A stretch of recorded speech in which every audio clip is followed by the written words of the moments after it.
The early morning mist hung over Riverside Bridge like a gray blanket, and Nathan Pierce stood at the edge of the concrete barrier, his expensive Italian shoes balancing on the narrow ledge 40 feet above the dark water below.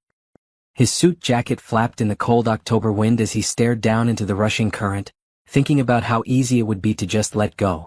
The city was just waking up around him, but he felt more alone than ever in his 35 years of life. His company was worth billions, his penthouse apartment overlooked the entire city, and his bank account could buy anything money could touch. But none of it mattered. His parents were gone, killed in a car crash when he was 22. His marriage had crumbled when he discovered his wife only loved his money, not him. His so-called friends disappeared when his depression made him less fun to be around. Even his therapist seemed to be going through the motions during their sessions. Nathan closed his eyes and felt the wind push against his back. One step forward and all the emptiness would end. One step and he would never have to wake up in that cold, silent penthouse again.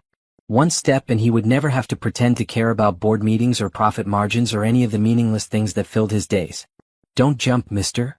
The small voice cut through the wind and Nathan's dark thoughts like a ray of sunshine. He opened his eyes and looked down to see a little girl with curly black hair and 2 ponytails, wearing a pink jacket that had seen better days.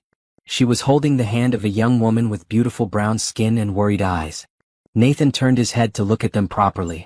The woman appeared to be in her late 20s, dressed in a simple blue dress and a thin coat that wasn't nearly warm enough for the October morning.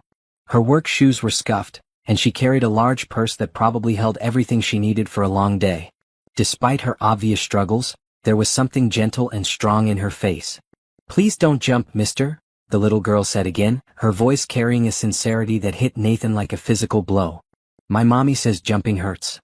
The woman, who Nathan assumed was the child's mother, took a careful step forward. Her eyes never left his face, and Nathan could see she was scared but determined.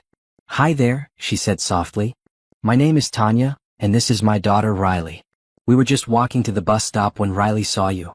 She has a good heart and she's worried about you." Nathan felt tears he didn't know he was holding back start to roll down his cheeks. When was the last time anyone had been worried about him? When was the last time anyone had spoken to him with such genuine concern, without wanting something in return? Nathan's voice came out as a whisper. "I don't think anyone would miss me." "I would miss you," Riley said matter-of-factly. "I don't even know you, but I would miss you. Mommy always says every person matters." Tanya nodded, taking another small step closer. "Riley's right. I don't know what's hurting you so much right now, but I promise you that your life has value. You matter to someone even if it doesn't feel like it right now." "You don't understand," Nathan said, his hands gripping the concrete ledge. "I have everything anyone could want, but I have nothing that actually matters. I'm completely alone." "You're not alone right now," Tanya said gently. "Riley and I are here with you. And if you come down from there, you won't have to be alone today. Are you feeling the emotional weight of this moment?" This story shows how sometimes the smallest acts of kindness can change everything. If you're moved by Tanya and Riley's compassion, please subscribe to see how their lives become forever intertwined. What do you think will happen next? Share your thoughts in the comments below. Nathan looked down at Riley, who was watching him with such trust and hope in her 5-year-old eyes. He thought about how this little girl had stopped on her way to what was probably a difficult day, just to worry about a stranger. He thought about how her mother had approached him with kindness instead of calling for help or walking away. "What's your name, mister?" Riley asked. "Nathan," he said, surprised by how normal his voice sounded. "Hi, Nathan. Do you want to walk with us? Mommy and I are going to get breakfast after the bus. You can come if you want." Nathan felt something shift inside his chest. This child was inviting him to breakfast as if he was just a regular person, not someone who had been standing on the edge of a bridge ready to die. Her innocence and kindness were like a light in the darkness that had been consuming him. "Okay," Nathan said quietly. "I think I would like that." Very slowly, Nathan stepped down from the ledge and back onto the sidewalk. His legs were shaking and he had to lean against the bridge railing for support. Tanya moved closer, her hand hovering near his arm in case he needed help but not touching him without permission. "Thank you," Nathan whispered, looking between Tanya and Riley. "Thank you for stopping. Thank you for caring about a stranger." "Everyone deserves kindness," Tanya said simply. "And Riley has never met a stranger, have you, baby?" Riley shook her head. "Mommy says there are just friends we haven't met yet." Nathan felt something he hadn't experienced in years. Hope. Maybe his life wasn't over. Maybe there were still good people in the world. Maybe he wasn't as alone as he thought. As they walked away from the bridge together, Nathan didn't know that this moment would change all three of their lives forever. He didn't know that the little girl who had saved his life with 4 simple words would become the daughter he had always wanted. He didn't know that her mother would become the love he had given up hope of finding. All he knew was that for the first time in months he wanted to see what tomorrow would bring. The three of them walked slowly toward the bus stop, Riley chattering happily between them about her favorite breakfast foods and asking Nathan questions about where he lived and if he had any pets. Tanya watched Nathan carefully, making sure he seemed steady on his feet, ready to catch him if he faltered. Nathan found himself smiling for the first time in weeks as he listened to Riley's endless stream of conversation. Her joy was infectious, and her complete acceptance of him as a new friend was healing something broken inside his heart. When they reached the bus stop, Nathan realized he didn't want this connection to end. These two people had shown him more genuine care in 20 minutes than he had received from anyone in years. He wanted to know more about them, wanted to understand how a mother and daughter who clearly had so little could have so much love to give to a stranger. "Tanya," Nathan said carefully as they waited for the bus. "Would you let me buy you and Riley breakfast? I mean somewhere nice. Not just fast food." Tanya looked at him with surprise. "Nathan, you don't need to do that. We were just being kind." "I know you were just being kind," Nathan said. "That's exactly why I want to do this. Please, let me say thank you properly." Riley tugged on her mother's coat. "Mommy, can we have pancakes? The kind with the whipped cream on top?" Tanya smiled at her daughter and then looked back at Nathan. She could see that this meant something important to him, and her heart was too good to refuse someone who needed a friend. "Okay," she said. "We would love to have breakfast with you." As the bus approached, Nathan realized he hadn't thought about ending his life once since Riley had first spoken to him. Instead, he was thinking about pancakes and whipped cream and getting to know the two people who had saved him. The breakfast at the small diner had turned into something Nathan would remember for the rest of his life. Riley had indeed ordered pancakes with whipped cream and had somehow managed to get more of the sweet topping on her face than in her mouth. Tanya had been gracious and kind, but Nathan could see the worry in her eyes when she checked her phone and realized she was going to be late for her first job. "I should really get going," Tanya said, wiping Riley's face with a napkin. "Mrs. Johnson is expecting Riley, and I have to be at the cleaning company by 9. Nathan had insisted on paying for their breakfast, and as they prepared to leave, he had made a decision that surprised even him. "Tanya, would it be okay if I stayed in touch? I mean, you and Riley saved my life today. I'd like to know that you're both doing well." Tanya had hesitated for a moment, but something in Nathan's eyes convinced her that his request came from genuine gratitude, not from any bad intentions. She had given him her phone number, and they had parted ways with promises to talk soon. But within 2 hours, Nathan found himself in the emergency room of City General Hospital. The emotional weight of the morning, combined with the fact that he hadn't eaten or slept properly in days, had caught up with him. He had collapsed in his office, and his assistant Rebecca had called an ambulance. Now he lay on a hospital bed, connected to monitors and 4 lines, feeling more alone than ever. The doctor said he was suffering from exhaustion and dehydration, but Nathan knew the real problem was deeper than that. His body was fine. It was his spirit that was dying. He was staring at the ceiling when he heard a familiar voice in the hallway. "Excuse me, nurse. I'm looking for Nathan Pierce. He's a friend of mine." Nathan's heart jumped. It was Tanya's voice. She had somehow found out he was here and had come to check on him. He couldn't believe it. A moment later, Tanya appeared in the doorway with Riley holding her hand. Tanya looked worried and tired, and Nathan realized she had probably had to leave work to come here. "Nathan," Tanya said, moving quickly to his bedside. "I heard on the radio that a man had been taken to the hospital from the same building where we had breakfast. I had a feeling it might be you. Are you okay?" Nathan felt tears welling up in his eyes again. "You came?" he whispered. "You actually came." "Of course I came," Tanya said, as if it was the most natural thing in the world. "Friends look out for each other." Riley climbed up onto the chair next to Nathan's bed. "Are you sick, Nathan? Do you need medicine?" "I'm okay, sweetie," Nathan said, reaching out to touch Riley's small hand. "I just got a little tired." "Mommy gets tired too," Riley said seriously. "She works at 2 jobs and sometimes she falls asleep on the couch. But she always makes me dinner first." Nathan looked at Tanya with new understanding. "2 jobs," he said quietly. Tanya blushed slightly. "It's not a big deal. Lots of people work multiple jobs." "What kind of jobs?" Nathan asked gently. "I clean offices in the morning and I work at a grocery store in the evening," Tanya said. And sometimes I do babysitting on weekends when Mrs. Johnson can watch Riley. Nathan felt something twist in his chest. Here was a woman who worked herself to exhaustion to provide for her daughter, and she had still taken time out of her day to worry about him, a stranger who had more money than he could spend in 10 lifetimes. Tanya, you missed work to come here, didn't you? Nathan said. Tanya shrugged. They'll understand. Family emergency. But I'm not family, Nathan said. Yes, you are, Riley piped up. Mommy says we choose our family with our hearts, not just with our blood. Nathan felt his throat tighten with emotion. These two incredible people had claimed him as family after knowing him for less than 4 hours. Meanwhile, his own blood relatives had never shown him a fraction of the care that Tanya and Riley were showing him right now. A doctor entered the room, interrupting Nathan's thoughts. Mr. Pierce, I'm Dr. Martinez. How are you feeling? Better? Nathan said, and he meant it. Having Tanya and Riley here had already improved his condition more than any medicine could. Good. Your test results show that you're suffering from severe exhaustion and mild dehydration. Have you been eating regularly? Sleeping? Nathan shook his head. Not really. I've been going through a difficult time. Dr. Martinez nodded understandingly. I'm going to recommend that you stay overnight for observation just to be safe. Is there anyone we should call? Family member? Close friend? Nathan started to say no the way he always did, but then he looked at Tanya and Riley. Actually, yes. These are my friends. Tanya and Riley Williams. Dr. Martinez smiled. It's good that you have support. That makes a big difference in recovery. After the doctor left, Nathan turned to Tanya.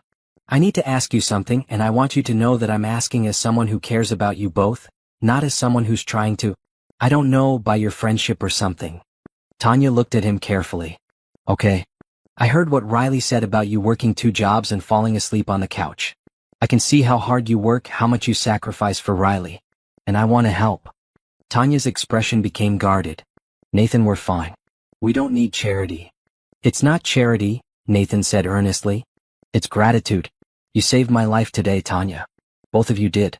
I was ready to give up on everything, and you showed me that there are still good people in the world. People worth living for. We didn't do anything special, Tanya protested. You did everything special, Nathan said. You saw a stranger in pain and you helped. You could have walked away. You could have just called the police and let them handle it. But instead you stayed. You cared. You invited me to breakfast. You came to the hospital to check on me. Riley had been listening to this conversation with the serious expression that small children sometimes get when adults are talking about important things. Nathan, she said suddenly, do you not have a mommy and daddy? Nathan's heart clenched. No, sweetie. My parents died when I was younger. That's really sad, Riley said, her eyes filling with tears. Everyone should have a family.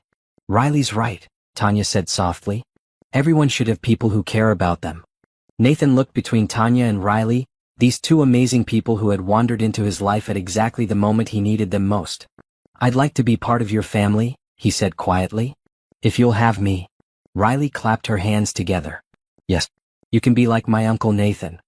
Tanya smiled, but Nathan could still see the worry in her eyes.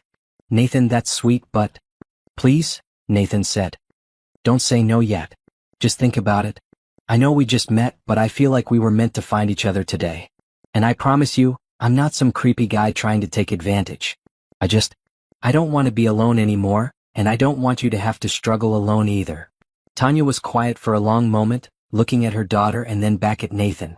She was clearly torn between her natural caution and her compassionate heart. Finally she spoke. Okay, we can try being friends. Real friends. But Nathan, I need you to understand something. I don't want your money. I can't be bought. If we're going to be friends, it has to be because we genuinely care about each other, not because you feel guilty or because I need financial help. I understand, Nathan said. And Tanya, I do genuinely care about both of you. More than I've cared about anyone in a long time. Riley had been getting restless during this serious conversation, and she suddenly perked up with an important question.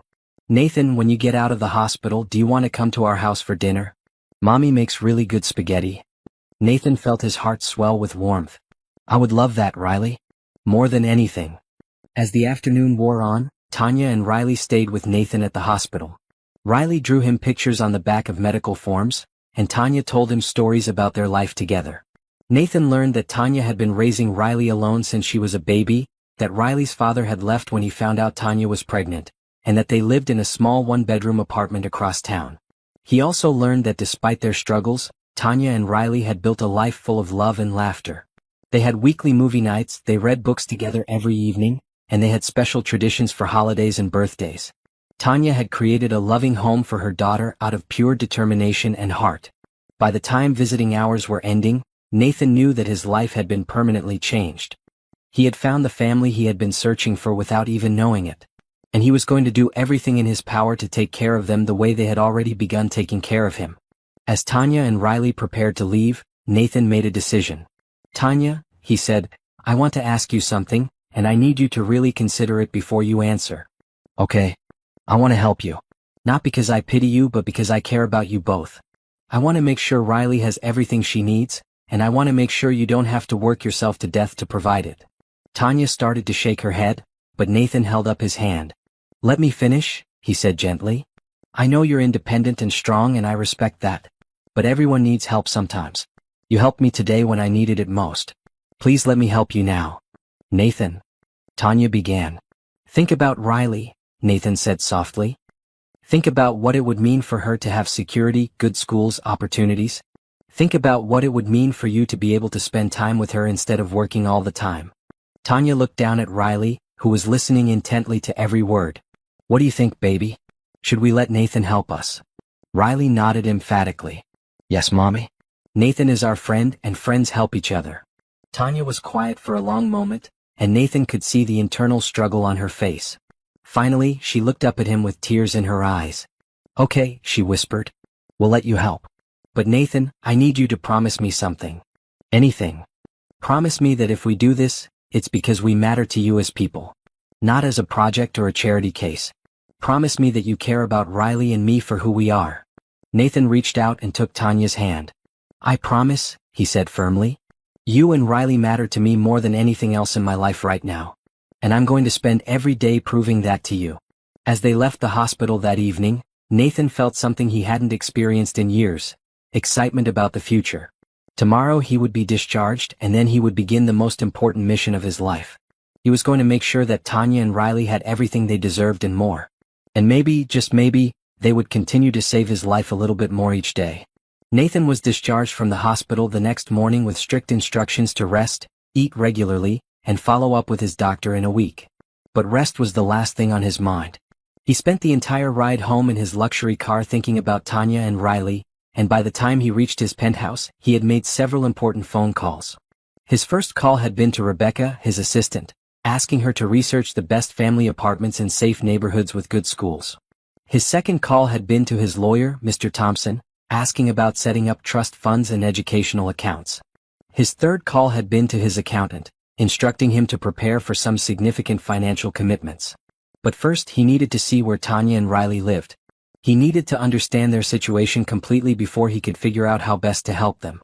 When Tanya had given him her address the night before, Nathan had assumed it was in one of the working-class neighborhoods across town. But as his driver pulled up to the building, Nathan felt his heart sink.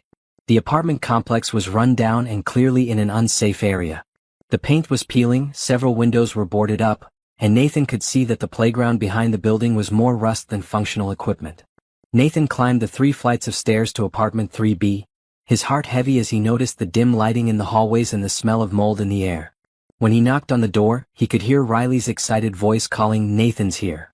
Tanya opened the door with a smile, but Nathan could see the embarrassment in her eyes as she noticed him taking in their surroundings. The apartment was tiny, with a small living room that doubled as Tanya's bedroom. Nathan could see a couch with blankets and a pillow, clearly where Tanya slept so that Riley could have the single bedroom. But despite the size and the obvious age of the furniture, the apartment was immaculately clean and decorated with love. Riley's artwork covered the refrigerator, there were cheerful curtains on the windows, and the whole space felt warm and inviting. "I know it's not much," Tanya said quietly, "but it's home." "It's perfect," Nathan said, and he meant it.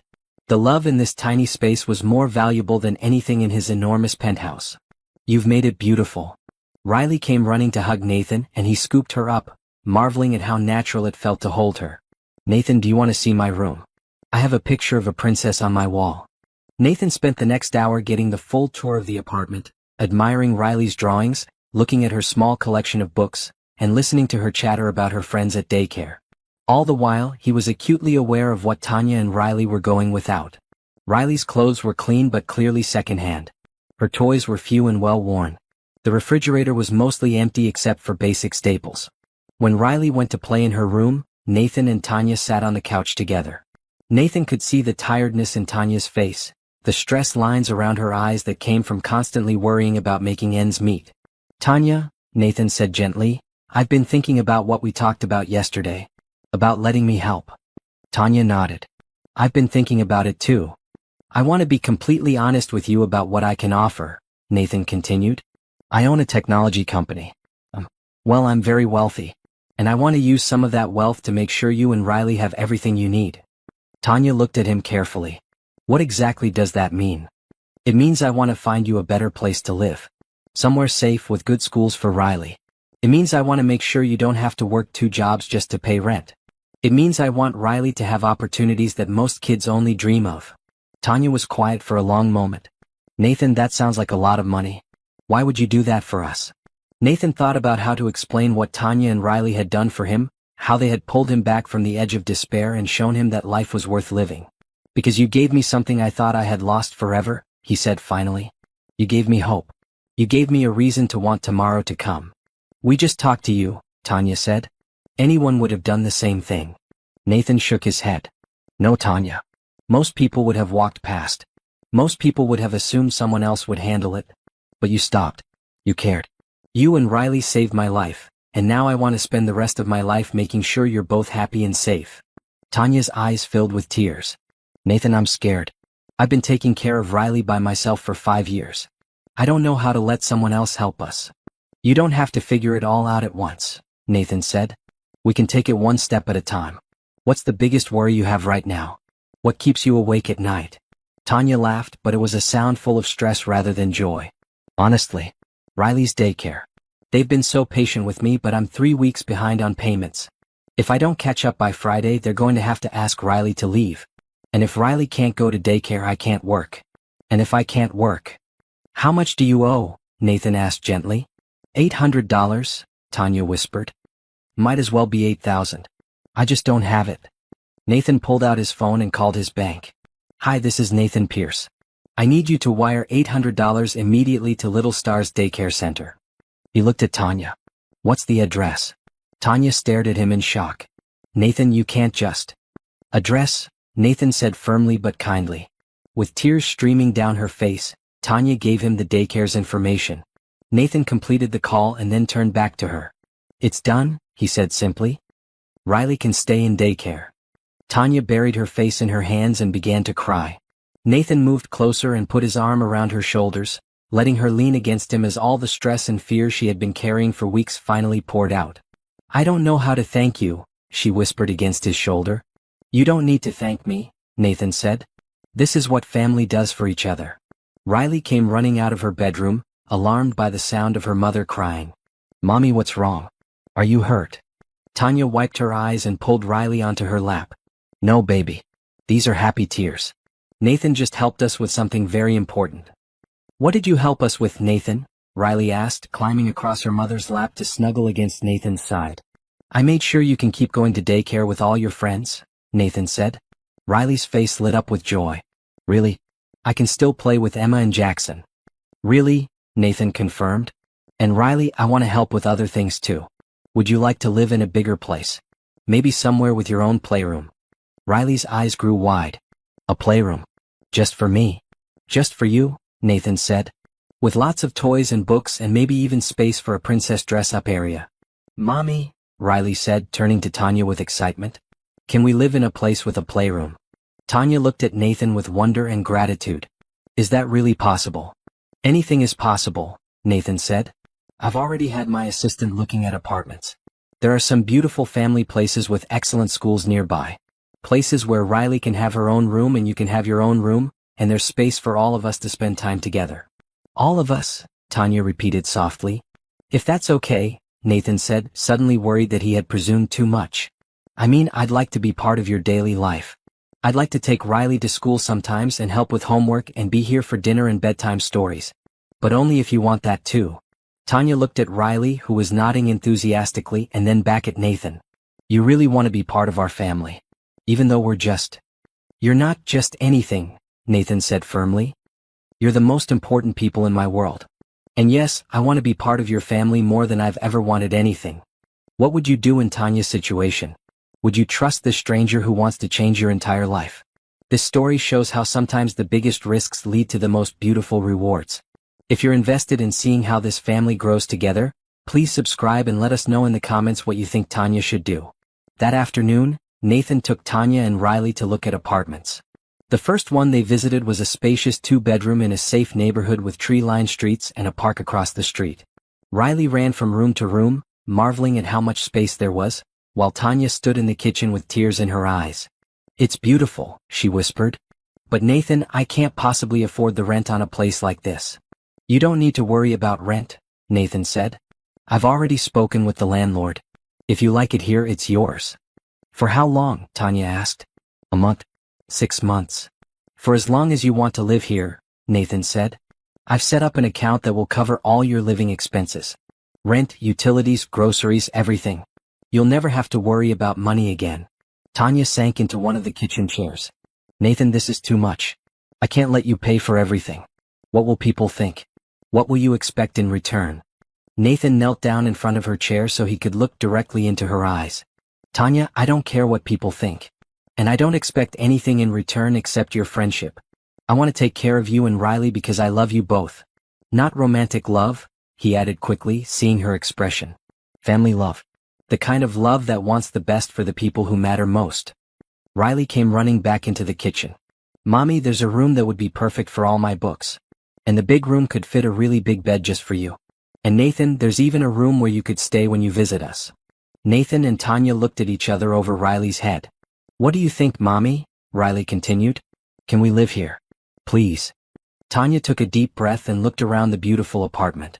Then she looked at Nathan, this man who had appeared in their lives like a guardian angel, ready to give them everything they had ever dreamed of. Okay, she said finally. We'll take it. But Nathan, I need to contribute something. I can't just be completely dependent on you. What if you quit your cleaning job and just keep the grocery store job? Nathan suggested. That way you're still working, still contributing, but you'll have more time to spend with Riley. And more time to spend with you, Riley added hopefully. Nathan smiled. And more time to spend with me. Tanya nodded, feeling like she was stepping into a completely new life. Okay, let's do it. The next few hours were a whirlwind of activity. Nathan made phone calls to arrange for movers, to have utilities turned on, to stock the apartment with groceries and basic necessities. Tanya gave notice at her cleaning job and arranged to reduce her hours at the grocery store. By evening, they were sitting in their old apartment surrounded by boxes, Riley fast asleep in her mother's lap after the excitement of the day. Nathan and Tanya sat quietly together on the couch, both of them amazed at how much their lives had changed in just 48 hours. Nathan, Tanya said softly, I need to ask you something. Anything. Why is this so important to you? I mean, you could help lots of people. You could donate to charities or foundations. Why us? Why Riley and me specifically? Nathan was quiet for a moment, thinking about how to put his feelings into words. Do you remember what it felt like the first time you held Riley? He asked. Of course, Tanya said. Like my whole life suddenly made sense. Like everything I had been through had led to that moment. That's what it felt like when Riley told me not to jump, Nathan said.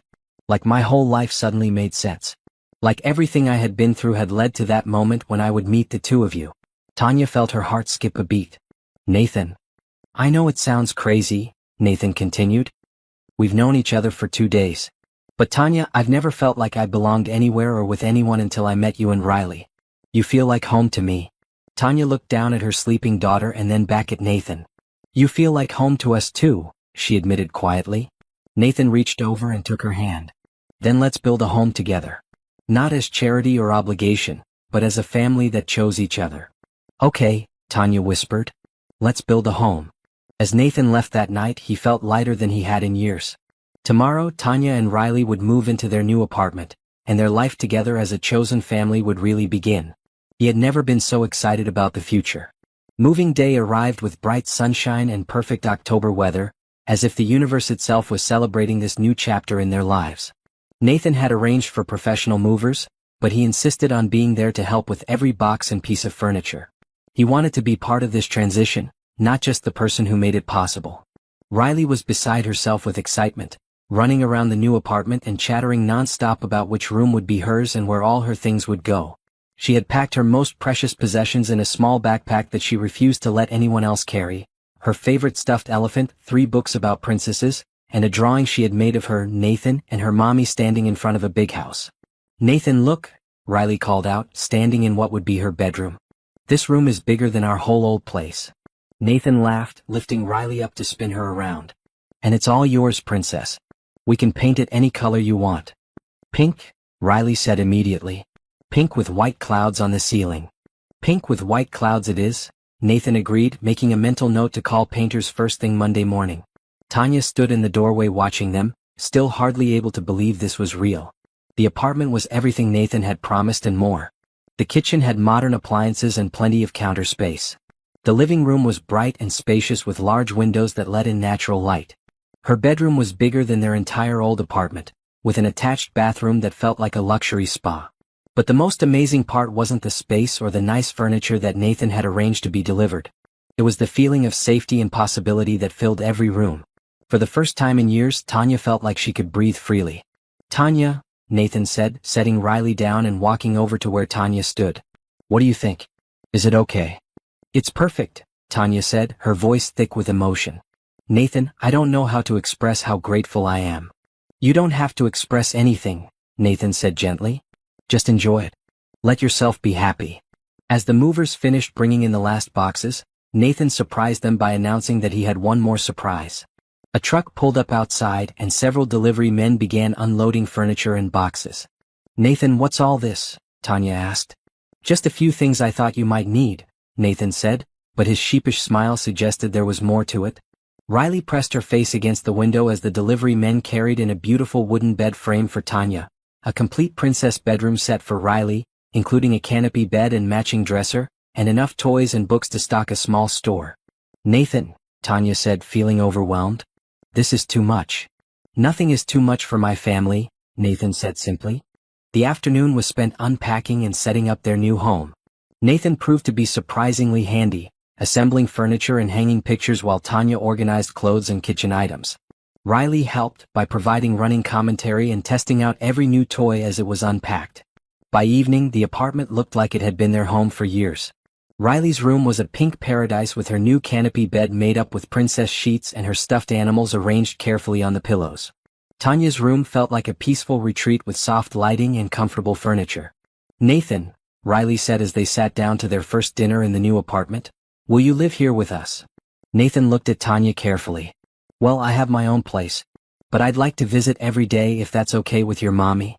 "Every day," Tanya repeated. "Nathan, you don't have to feel obligated to spend all your time with us.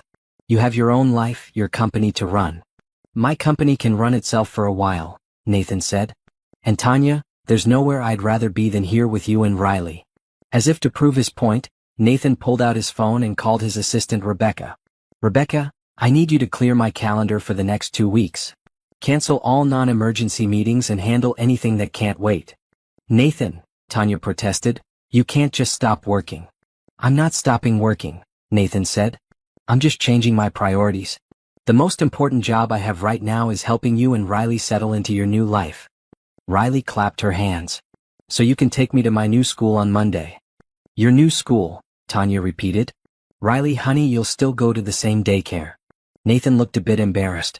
"Actually, I took the liberty of looking into schools in this neighborhood.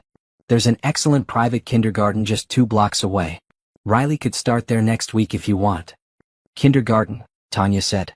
"But Nathan, Riley isn't supposed to start kindergarten until next fall. The school has a pre-K program that transitions into kindergarten," Nathan explained. "It would give Riley a head start, and the class sizes are small so she'd get lots of individual attention." Tanya felt that familiar feeling of being overwhelmed by Nathan's generosity. "Nathan, private school is expensive." "It's handled," Nathan said gently. "Tanya, please stop worrying about money. I promise you, I have more than enough to take care of all of us for the rest of our lives." "What about my friends at daycare?" Riley asked, looking worried for the first time all day. "Well," Nathan said, "maybe we could arrange some playdates." And you'll make new friends at your new school too. Riley considered this carefully. Will the new school have a playground? A beautiful playground, Nathan confirmed. And an art room and a library, and they even have a garden where kids can learn to grow vegetables. Riley's eyes lit up. Can I grow carrots? I love carrots. You can grow all the carrots you want, Nathan said. That night, after Riley was tucked into her new princess bed and had fallen asleep surrounded by her new toys, Nathan and Tanya sat together on the couch in their beautiful new living room. The apartment felt peaceful and safe, filled with the promise of happy years ahead. Nathan, Tanya said quietly, I need to tell you something. Okay. I'm scared, she admitted. This is all so wonderful, but I keep waiting for something to go wrong. I keep thinking that I'm going to wake up and we'll be back in that tiny apartment with no money for Riley's daycare. Nathan shifted closer to her on the couch. Tanya, I understand why you feel that way. You've had to fight for everything you have for so long. But this isn't a dream and it's not temporary. This is your life now. Your real life. How can you be so sure? Tanya asked. What if you get tired of us? What if you decide this was a mistake? Nathan took her hands in his. Tanya, look at me. Do you think I'm the kind of person who makes impulsive decisions about important things? Tanya studied his face, thinking about everything she had learned about Nathan over the past few days. He was thoughtful and careful, the kind of man who built a successful company through planning and dedication. No, she said finally. You're not impulsive. Then trust me when I tell you that this decision is permanent, Nathan said. I want you and Riley in my life forever. Not as some charity project but as my family. Forever is a long time, Tanya said softly. Not long enough, Nathan replied. They sat quietly together for a while, both of them processing the magnitude of the changes in their lives. Finally Tanya spoke again. Nathan, can I ask you about your company? What exactly do you do? We develop software for hospitals, Nathan explained. Programs that help doctors and nurses take better care of patients. It's not exciting but it's important work and it's been very successful. So you really do help people, Tanya said. Even in your regular job. I try to, Nathan said. But helping you and Riley feels more important than anything I've ever done. Can I ask you something else? Anything. What happened to your parents? You mentioned they died when you were young. Nathan was quiet for a moment. Car accident. I was 22, just finishing college. They were driving home from my graduation ceremony when a drunk driver hit them. Tanya felt her heart break for him. Nathan, I'm so sorry. It was a long time ago, Nathan said, but Tanya could hear the pain that was still there. But it's part of why meeting you and Riley means so much to me. I've been alone for 13 years. I'd forgotten what it felt like to have people who cared whether I came home at night. You'll never have to be alone again, Tanya said firmly. Riley and I will always care whether you come home. Nathan smiled, feeling that familiar warmth that came from being around Tanya and Riley. Promise. Promise. Over the next several days their new routine began to take shape. Nathan would arrive each morning in time to have breakfast with them, and he would drive Riley to her new school while Tanya got ready for her part-time job at the grocery store. In the afternoons, Nathan would pick Riley up from school and they would spend time at the park or exploring their new neighborhood until Tanya got home. Riley took to her new school immediately, making friends with her classmates and impressing her teacher with her intelligence and enthusiasm. She would come home each day full of stories about what she had learned and excited to share her new knowledge with Nathan and Tanya. Nathan, did you know that butterflies taste with their feet? Riley announced one afternoon as they walked home from the park. I did not know that, Nathan said seriously. That's very interesting. What else did you learn today? We learned about families, Riley said. Mrs. Peterson asked us to draw pictures of our families, and I drew you and Mommy and me. Nathan felt his heart skip a beat. You drew me in your family picture. Of course, Riley said matter-of-factly. You're part of our family now. That evening Riley proudly showed her family drawing to Tanya. The picture showed 3 stick figures holding hands in front of a house. The tallest figure was labeled Nathan, the middle one Mommy, and the smallest one me. Above the house, Riley had drawn a rainbow and written "My Happy Family" in careful kindergarten letters. Tanya felt tears prick her eyes as she looked at the drawing. It's beautiful, baby.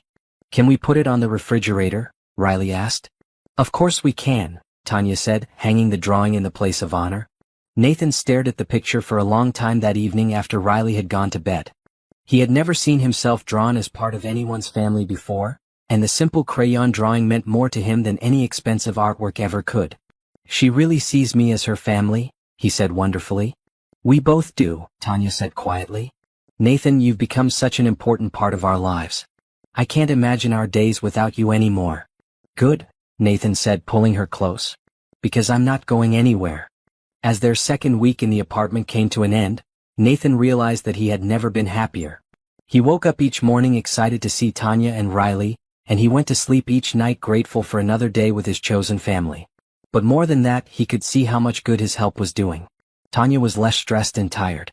She smiled more, laughed more, and had time to really enjoy Riley's childhood instead of constantly worrying about bills and rent. Riley was thriving in her new school and had the confidence that came from knowing she was secure and loved. Nathan had spent years trying to find meaning and purpose in his life, and he had finally found it in the most unexpected place. In a tiny apartment with a struggling single mother and her 5-year-old daughter who had simply cared enough to tell a stranger not to jump. As he lay in his own bed in his penthouse that night, Nathan made a decision. It was time to make their arrangement even more permanent.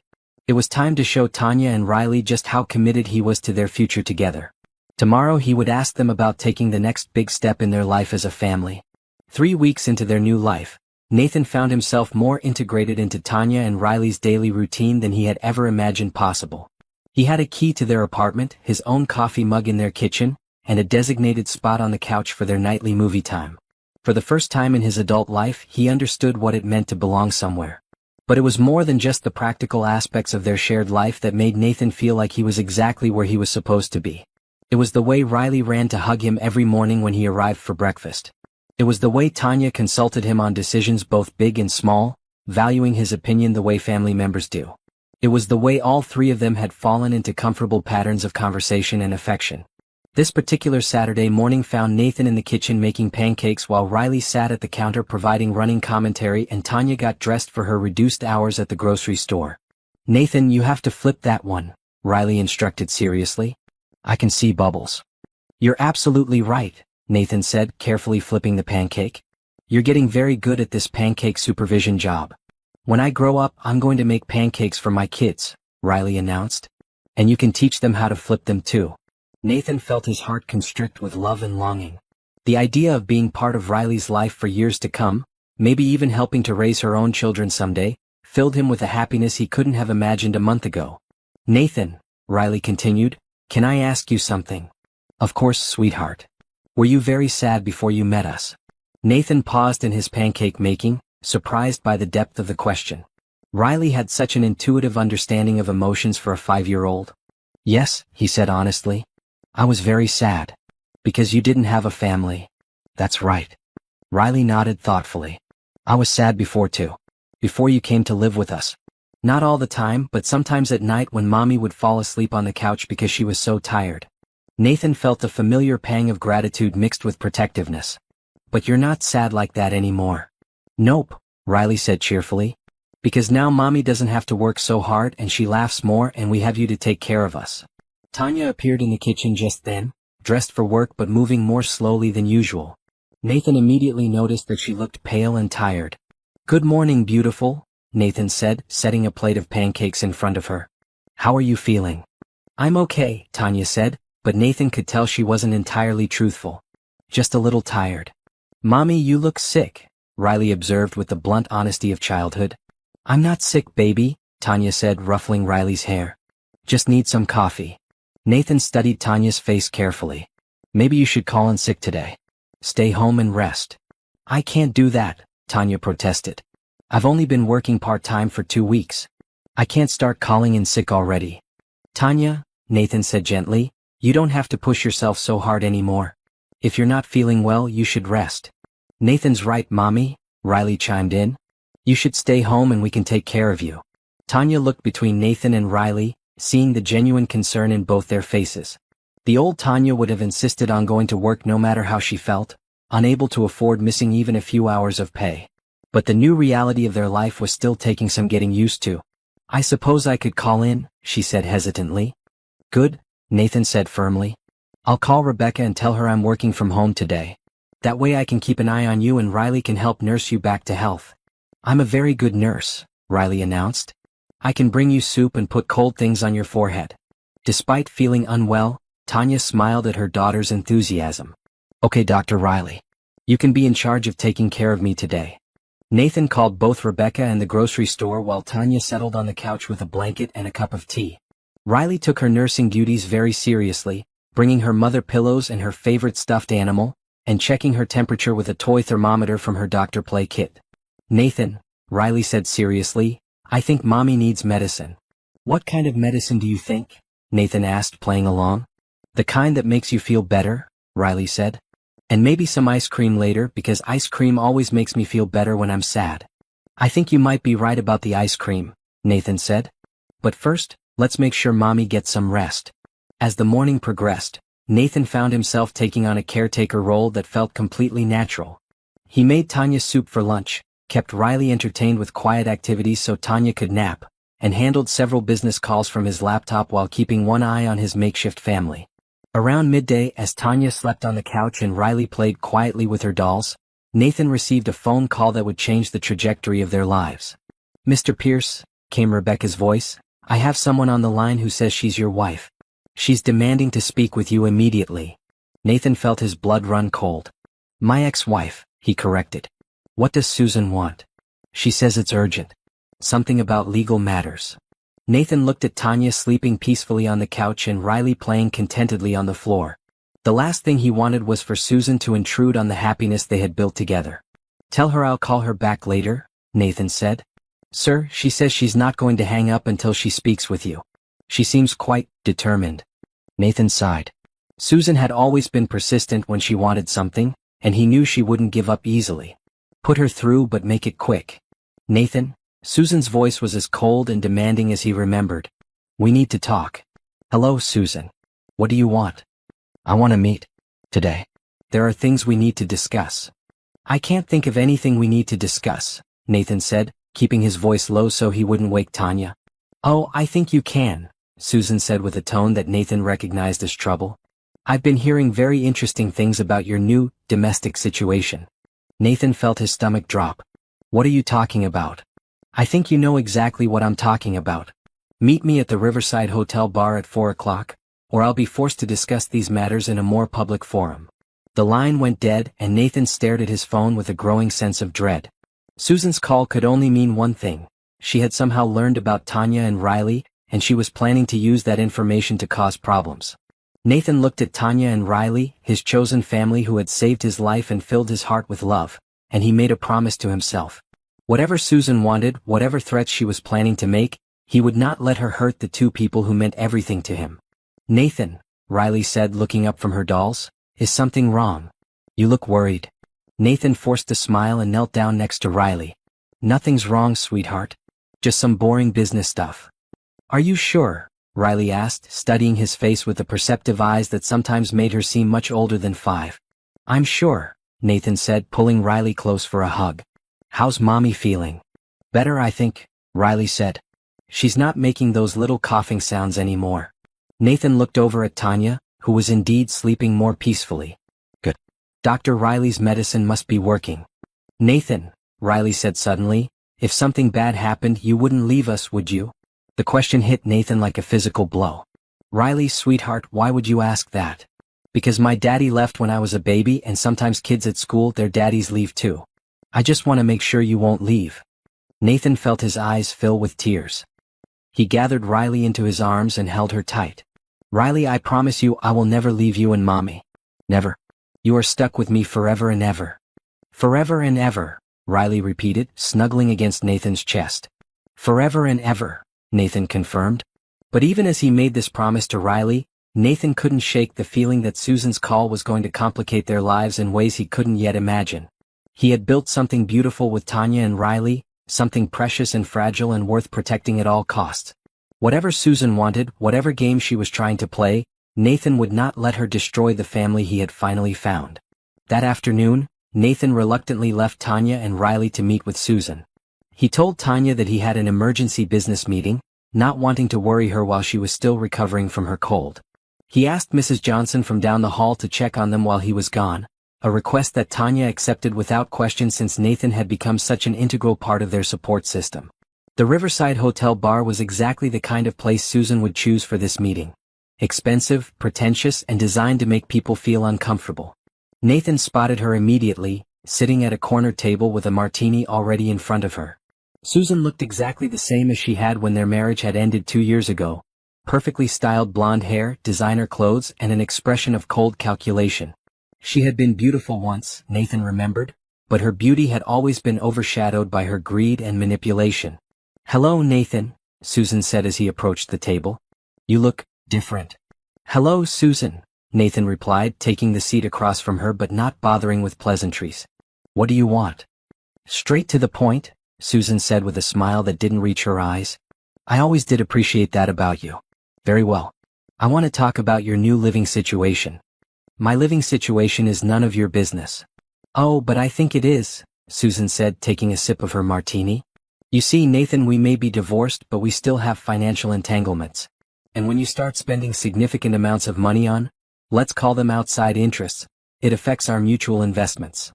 "We don't have mutual investments," Nathan said coldly. "The charity foundation," Susan reminded him. "The one we established together during our marriage. I still have a stake in that, which means I have a right to know how you're spending the money that feeds into it." Nathan felt his temper rising. The foundation had been one of the few good things to come out of his marriage to Susan, and she had never cared about it until now. "The foundation's finances are completely separate from any personal spending I do." "Are they?" Susan asked. "Because I've done some research, Nathan. And it seems like you've been very generous with a certain single mother and her child. New apartment, private school tuition, furniture, clothes. It adds up to quite a lot of money." Nathan's blood ran cold. "You've been investigating Tanya and Riley." "I've been protecting my interests," Susan corrected. "And Nathan, I have to say, I'm concerned about this situation. A wealthy man, a struggling woman with a child.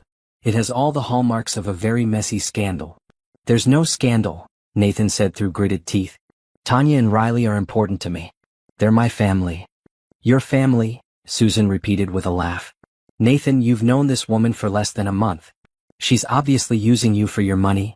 "She's not using me for anything," Nathan said angrily. "She didn't even want my help at first. I had to convince her to accept it." "Of course she played hard to get," Susan said dismissively. "That's manipulation 101. Make the mark feel like it was his idea." Nathan stood up abruptly. "This conversation is over." "Sit down, Nathan," Susan said sharply. "We're not finished." "Yes, we are. If you walk away from this table, I'll be forced to take this matter public," Susan said, her voice turning threatening. "I'll make sure everyone knows about your charitable activities. Your business partners, your employees, the media. I wonder how they'll react to learning that the great Nathan Pierce is being taken advantage of by a gold digger with a sob story." Nathan slowly sat back down, fury radiating from every line of his body. "What do you want, Susan?" "I want you to end this ridiculous situation," Susan said. "Send the woman and her child away. Give them a generous goodbye payment and move on with your life." "Never." "Then I want compensation for the potential damage this could do to our shared interests," Susan continued. $2 million should cover it." Nathan stared at his ex-wife in disbelief. "You want me to pay you $2 million to leave Tanya and Riley alone?" "I want you to pay me $2 million to keep this situation from becoming a very public and very embarrassing scandal," Susan corrected. Nathan was quiet for a long moment, thinking about his options. He could pay Susan the money. $2 million was a significant amount, but not enough to hurt him financially. It would buy Susan's silence and protect Tanya and Riley from public scrutiny. But paying would also mean giving in to Susan's blackmail, and Nathan knew that bullies like Susan never stopped at just one payment. If he gave her money now, she would be back for more later. "I need time to think about this," Nathan said finally. "You have 24 hours, Susan said. "After that, I start making phone calls." Nathan left the hotel feeling like his perfect world was starting to crack around the edges. For the first time since meeting Tanya and Riley, he was faced with a problem that couldn't be solved simply by writing a check or making arrangements. This required strategy and careful thought. When he returned to the apartment, he found Tanya feeling much better and Riley excited to show him a get-well card she had made for her mother. The normalcy and love of their evening routine was exactly what Nathan needed after his confrontation with Susan. But as he helped Riley with her bedtime story and kissed them both goodnight, Nathan couldn't shake the feeling that their peaceful life was about to be tested in ways they had never imagined. Tomorrow he would have to figure out how to protect the family he loved from the woman who had already destroyed his life once before. Can you imagine having to choose between the family you love and protecting them from public scrutiny? Nathan's past is about to collide with his present in ways that could destroy everything. Don't miss what happens next. Subscribe now and tell us in the comments. Should Nathan pay Susan to leave them alone, or should he fight back? Nathan spent a sleepless night weighing his options. By morning, he had made a decision that would change not only his own life, but also Tanya and Riley's in ways he was only beginning to understand. Instead of giving in to Susan's blackmail or trying to fight her threats alone, he was going to do something that would make their little family stronger and more permanent than ever. He arrived at the apartment that morning with coffee and Riley's favorite muffins, but also with a briefcase full of legal documents and a proposal that would bind their lives together in an official capacity. "Good morning, my favorite girls," Nathan said as Riley ran to hug him and Tanya smiled from the kitchen. "Nathan, you're here early today," Tanya observed. "And you look like you didn't sleep well." Nathan had never been good at hiding his emotions, and Tanya had become expert at reading his moods over the past month. "I have something important to discuss with both of you," he said. "Something that could change our future together." Riley looked up from her muffin with interest. "Is it good news or bad news?" "I think it's very good news," Nathan said, settling down at the kitchen table. "But it's also big news, so we need to talk about it carefully." Tanya poured herself a cup of coffee and sat down across from Nathan. She could see the seriousness in his expression and felt a familiar flutter of anxiety. "Nathan, what's going on?" Nathan opened his briefcase and pulled out a folder of documents. "Tanya, I want to offer you a job." "A job?" Tanya repeated, surprised. "Nathan, I already have a job." "I mean a real job," Nathan said. "A career. Something that would use your intelligence and your heart, and something that would pay you enough to be completely independent." Tanya felt her pulse quicken. "What kind of job?" "I want you to run my charitable foundation," Nathan said. "The Pierce Foundation gives away millions of dollars every year to causes that help families and children. But it's been run by a board of directors who don't really understand what it's like to need help." Nathan spread several documents on the table, showing Tanya the foundation's mission statement and financial reports. "I want someone who understands what it feels like to struggle, someone who knows how to identify families who really need assistance. I want someone with a good heart who won't just write checks, but who will make sure the money is actually changing lives." Tanya stared at the papers in front of her, trying to process what Nathan was suggesting. "Nathan, I don't have any experience running a foundation. I don't have a college degree or business training." "You have something more valuable than any degree," Nathan said firmly. "You have wisdom that comes from real experience. You know what it's like to worry about rent and daycare payments and whether you can afford to take your child to the doctor. You know what kinds of help actually matter." "But Nathan," Tanya protested, "this is a huge responsibility. What if I make mistakes? What if I don't know how to handle the legal and financial aspects?" "That's what lawyers and accountants are for," Nathan said with a smile. "Tanya, I'm not asking you to become a financial expert overnight. I'm asking you to be the heart and conscience of the foundation. I'll hire the best support staff in the world to handle the technical details." Riley had been listening to this conversation with growing excitement. "Mommy, does this mean you would help other kids like Nathan helped me?" "That's exactly what it means, sweetheart," Nathan said. "Mommy would help make sure other children have safe places to live and good schools to go to." Tanya felt tears welling up in her eyes as she began to understand the full scope of what Nathan was offering. "Nathan, this isn't just about giving me a job, is it?" Nathan shook his head. "No, it's not. Tanya, running the foundation would mean you'd have your own income, your own professional identity. You'd never have to depend on anyone else for financial security again. And," Nathan continued, his voice becoming more serious, "it would also mean that our relationship becomes professional as well as personal. You'd be my business partner, not just someone I'm helping out of kindness." Tanya studied Nathan's face, trying to understand why this distinction was so important to him. "Nathan, what aren't you telling me?" Nathan took a deep breath. He had planned to tell Tanya and Riley about Susan's threats eventually, but he had hoped to wait until after they had settled into their new arrangement. Now he realized that honesty was the only way forward. "There's something I need to tell you about my ex-wife," Nathan said quietly. Over the next 20 minutes, Nathan explained about Susan's call, her threats to go public with their relationship, and her demand for money to keep quiet. He watched Tanya's expression change from confusion to understanding to anger.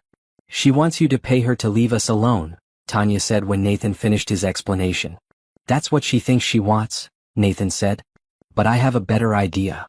Nathan pulled out another set of documents.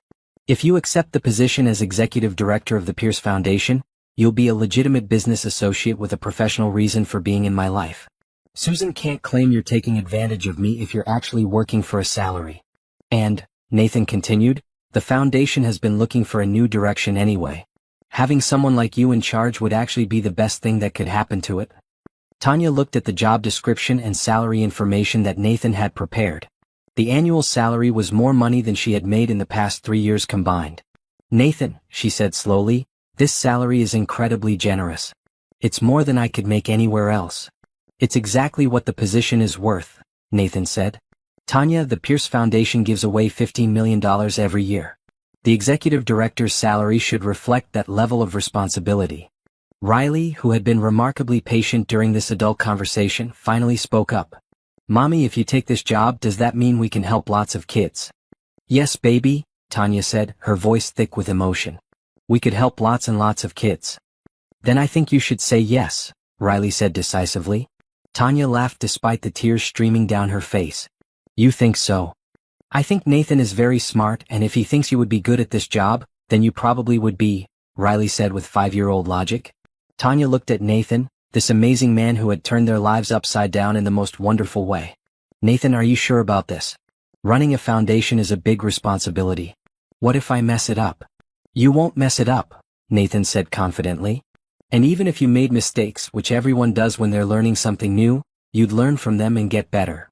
Besides, Nathan added with a smile, I'll be right there to help you. We'd be partners in this. Partners? Tanya repeated. Full partners? Nathan confirmed. Equal voices in how the foundation operates and what causes we support. Tanya took a deep breath and looked at the documents again. The opportunity Nathan was offering her was beyond anything she had ever dreamed of.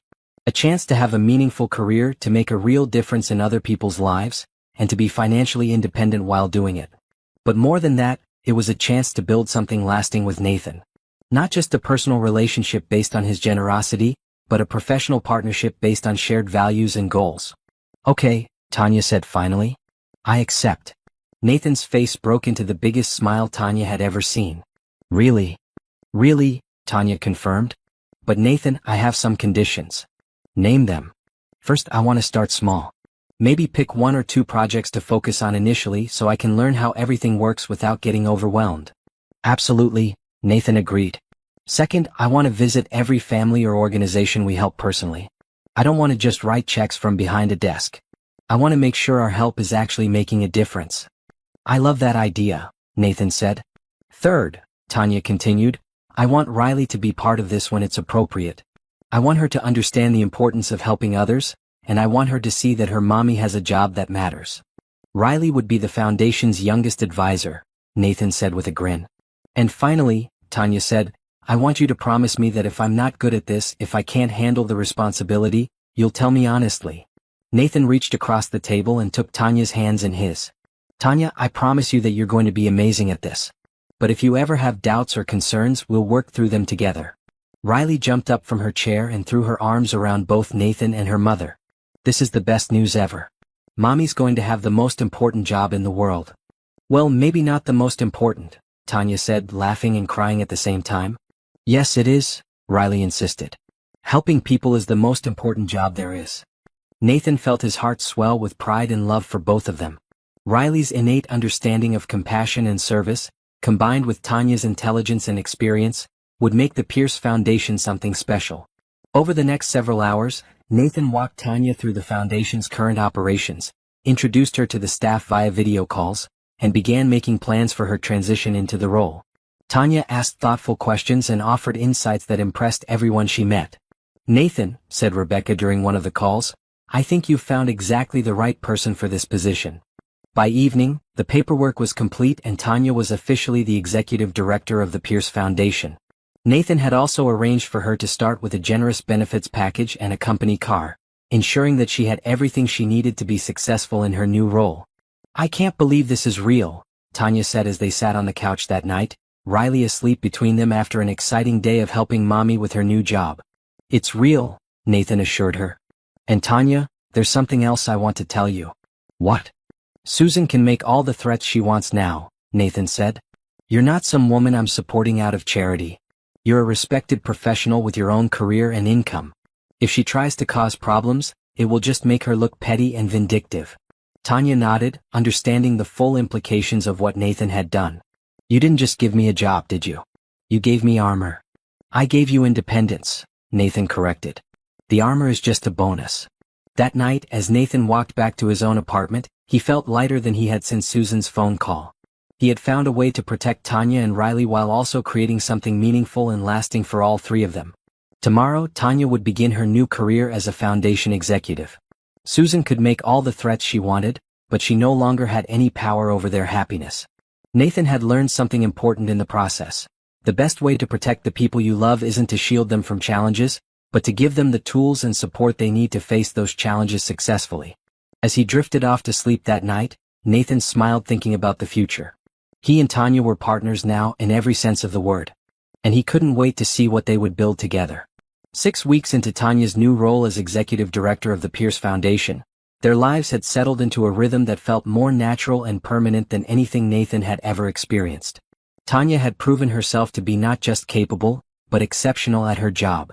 Her combination of empathy, intelligence, and real-world experience had already transformed how the foundation operated. Instead of simply writing checks to establish charities, they were now seeking out families and individuals who needed direct assistance. Tanya had implemented a system where every request for help was personally reviewed, and whenever possible, she and Nathan would visit the families themselves to understand their situations. This particular Thursday morning found them in the foundation's new offices, a warm and welcoming space that Tanya had insisted on decorating with artwork from the children they had helped. Nathan sat at the conference table reviewing grant applications while Tanya worked at her desk, occasionally asking his opinion on various requests. Nathan, look at this, Tanya said, holding up a letter. It's from Maria Santos, the single mom we helped last month. She says her daughter just made honor roll for the first time. Nathan smiled, remembering the family they had visited. Maria had been struggling to keep her 3 children fed and housed while working 2 minimum wage jobs. The foundation had provided assistance with rent and utilities, and had also arranged for tutoring help for her oldest daughter. That's wonderful, Nathan said. It's amazing how much difference a little stability can make in a child's academic performance. It makes me think of Riley, Tanya said softly. How much better she's doing now that she doesn't have to worry about whether we'll have enough food or whether we'll have to move again. Nathan looked at Tanya, beautiful and confident in her professional role, and felt the familiar surge of love and pride that had been growing stronger every day. Speaking of Riley, she asked me yesterday if I would come to her school's parent-teacher conference next week. Tanya looked up from her paperwork. She asked you to come to her conference. She said she wanted both her parents there, Nathan said carefully. I told her I'd have to check with you first. Tanya felt her heart skip a beat. She called you one of her parents. She's been doing that more and more lately, Nathan said. Yesterday she told Mrs. Johnson that her daddy was taking her to the park. And last weekend at the grocery store, she introduced me to her friend's mother as her dad. Tanya was quiet for a moment, processing this information. She had noticed Riley referring to Nathan as family more frequently, but she hadn't realized how naturally the child had begun to see him as a father figure. How does that make you feel? Tanya asked softly. Nathan set down the papers he was reviewing and looked directly at her. It makes me feel like the luckiest man in the world, he said honestly. Tanya, I love Riley like she's my own daughter. If she wants to call me her dad, I would be honored. And what about me? Tanya asked, her voice barely above a whisper. How do you feel about me? Nathan's breath caught in his throat. This was the conversation he had been both hoping for and dreading for weeks. His feelings for Tanya had evolved far beyond friendship or even family affection. He was completely, deeply in love with her, but he had been afraid to say anything that might jeopardize the beautiful life they had built together. Tanya, Nathan said, standing up and walking to her desk. You and Riley are the most important people in my life. You're my family in every way that matters. But Nathan, Tanya pressed, is that all we are to you? Family. Nathan knelt down next to Tanya's chair so he could look directly into her eyes. No, he said quietly. That's not all you are to me. Tanya felt her heart start to race. Nathan. I'm in love with you, Nathan said, the words coming out in a rush. I've been in love with you for weeks, but I didn't want to complicate things. I didn't want to risk losing what we have. Tanya felt tears spring to her eyes. You're in love with me. Completely, Nathan said. I love your strength and your kindness. I love the way you care for Riley and the way you've thrown yourself into helping other families. I love your laugh and your determination and the way you make every day better just by being in it. Nathan, Tanya said, reaching out to touch his face. I love you too.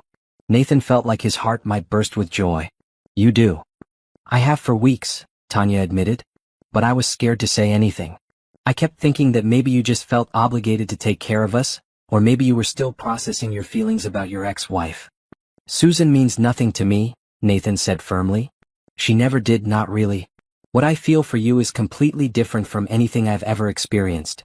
Tanya leaned forward and kissed him softly. It was their first kiss, gentle and sweet and full of all the love they had been holding back. So what does this mean? Tanya asked when they broke apart. Where do we go from here? Before Nathan could answer, the office door burst open and Riley came running in, followed by Mrs. Johnson, who was apologizing for the intrusion. Mommy, Nathan, Riley called out excitedly. School got out early because of the fire drill, and Mrs. Johnson said I could come visit your office. Nathan and Tanya quickly moved apart, both of them flushed and smiling. Mrs. Johnson took one look at their faces and grinned knowingly. I hope I'm not interrupting anything important, Mrs. Johnson said with a wink.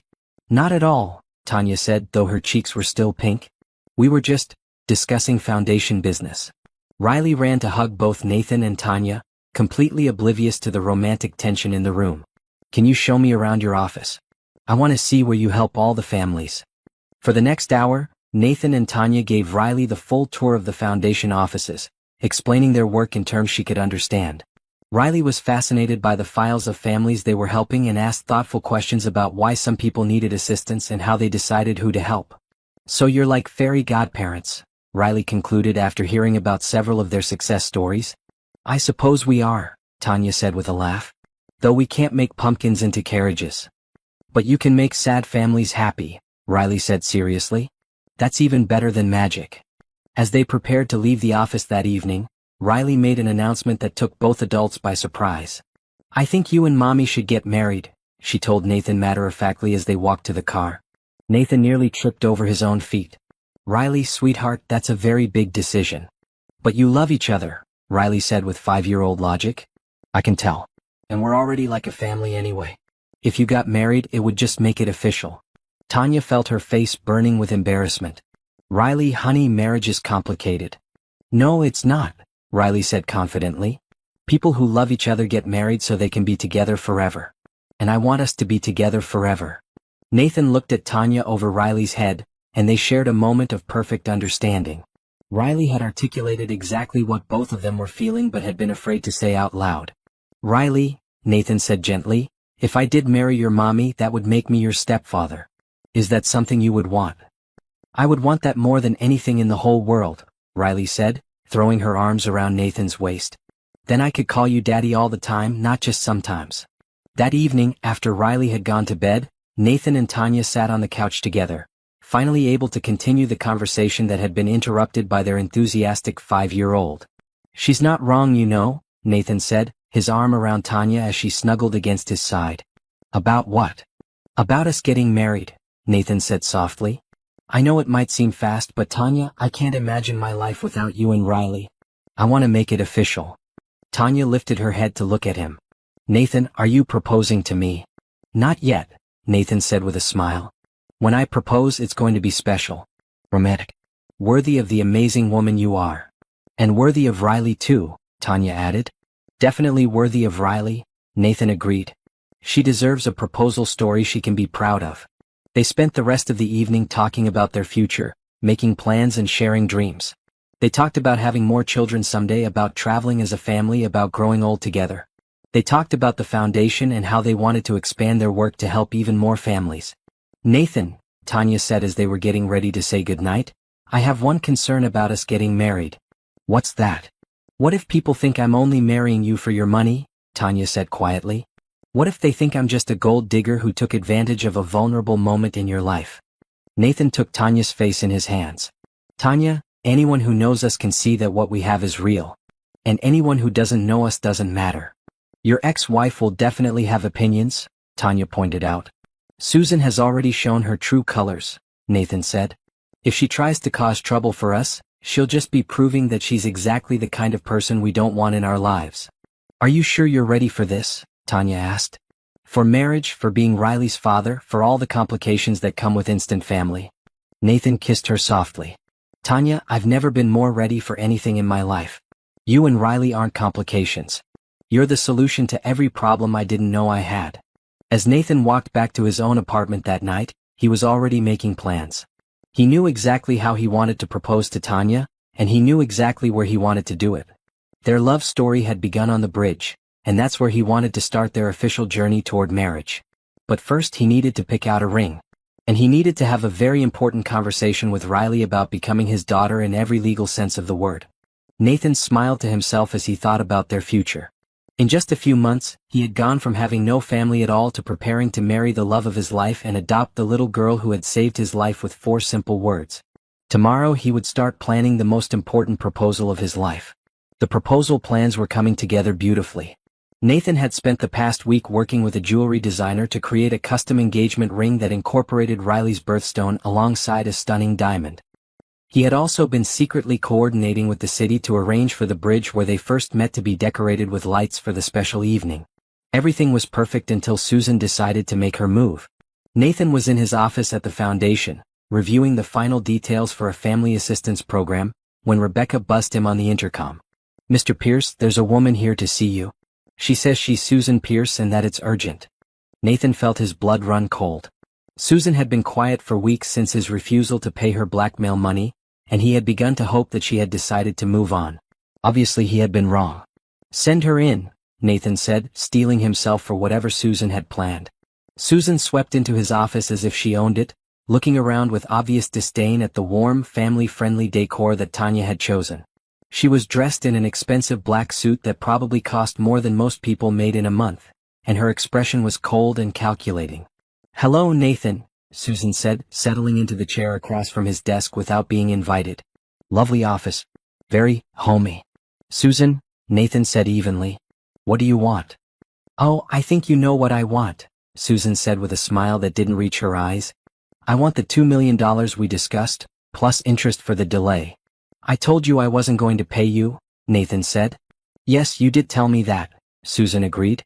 But Nathan, I don't think you fully understood the seriousness of my position. Susan opened her purse and pulled out a tablet, which she placed on Nathan's desk. The screen showed a news article draft with the headline, Tech Billionaire's Suicide Attempt Covered Up While He Plays House with Single Mother. Nathan felt his stomach drop as he scanned the article.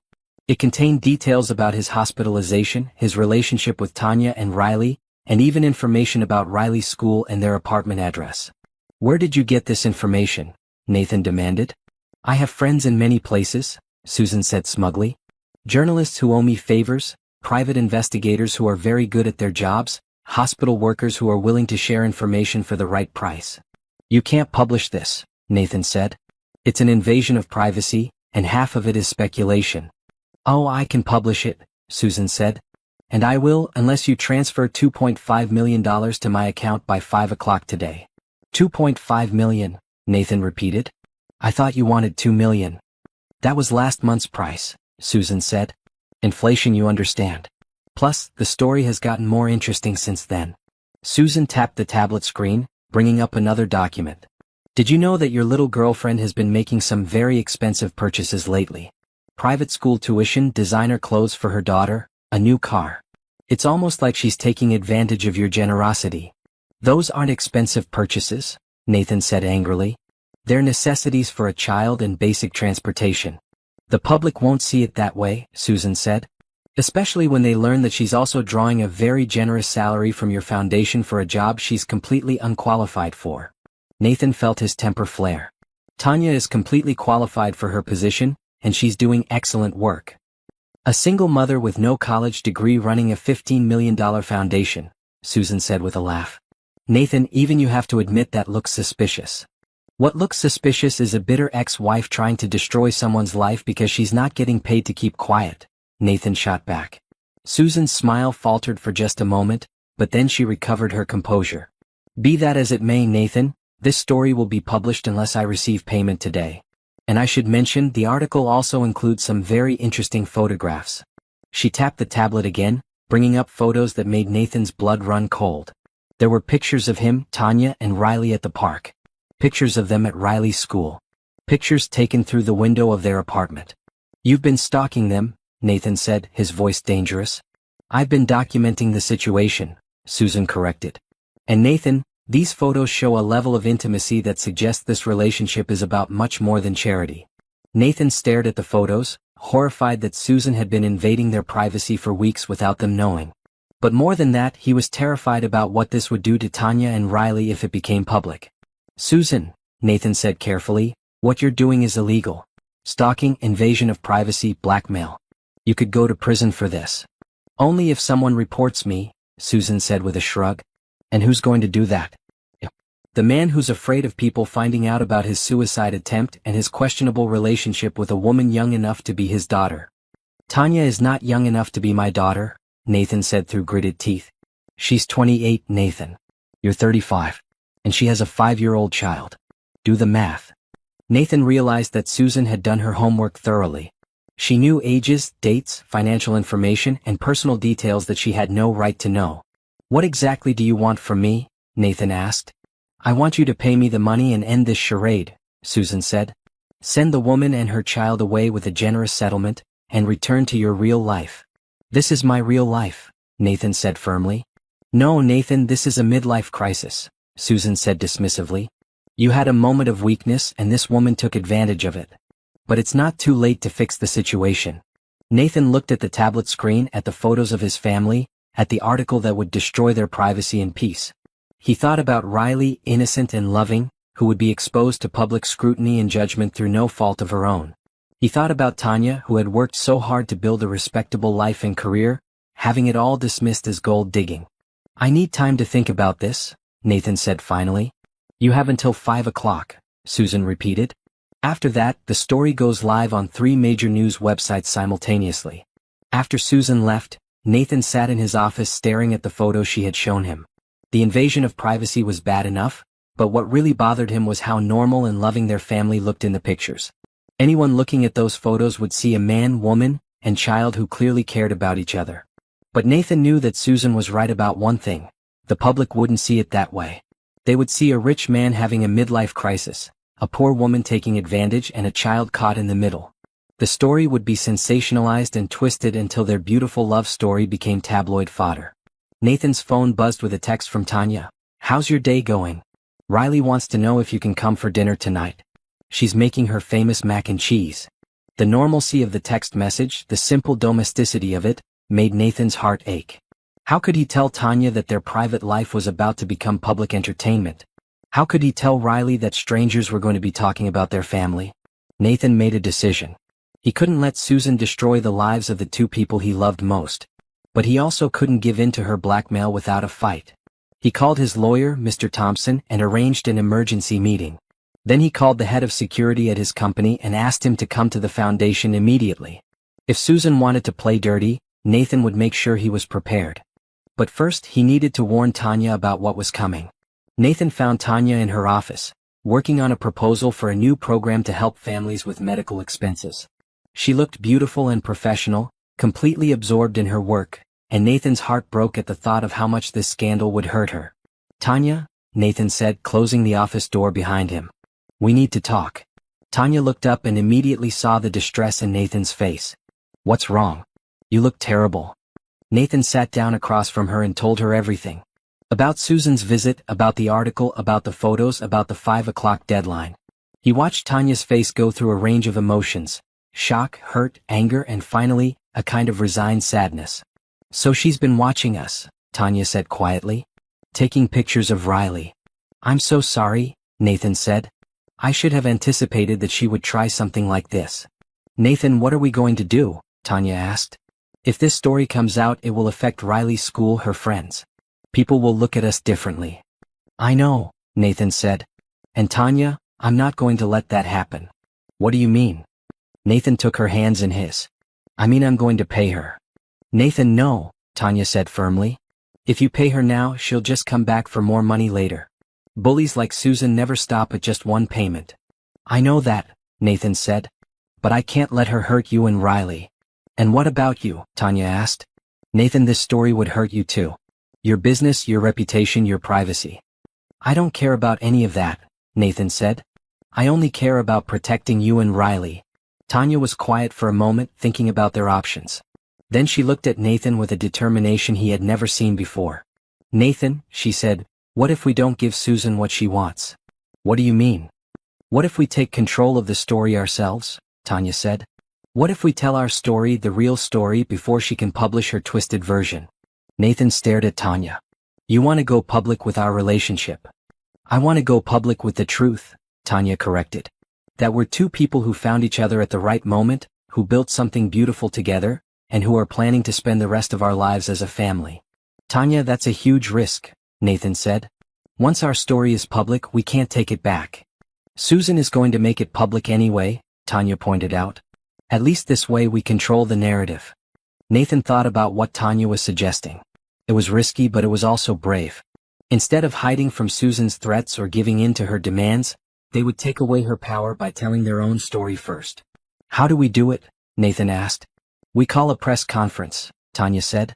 We invite the media and we tell them exactly how we met, why we're together, and what our plans are for the future. And Riley. Riley comes with us, Tanya said firmly. She's part of this story and she deserves to have her voice heard too. Nathan felt a surge of admiration for Tanya's courage. Are you sure about this? I'm sure that I love you and I'm sure that what we have is worth fighting for, Tanya said. I'm not going to let your ex-wife destroy our family because she's jealous and greedy. Nathan leaned across the desk and kissed Tanya softly. I love you so much. I love you too, Tanya said. Now let's go home and talk to Riley about this. If we're going to do this, we're going to do it as a family. That evening, Nathan, Tanya, and Riley sat together on their couch, having one of the most important conversations of their lives. Riley listened carefully as Nathan explained about the mean lady who wanted to tell lies about their family, and how they were going to tell the truth instead. So we're going to be on TV? Riley asked with excitement. Yes, sweetheart, Tanya said. But Riley, it's going to be a little scary. There will be lots of people asking questions and some people might say mean things about us. But we'll be together, Riley said confidently.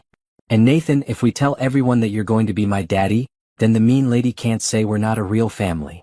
Nathan felt his heart swell with love and pride. Riley, you're absolutely right.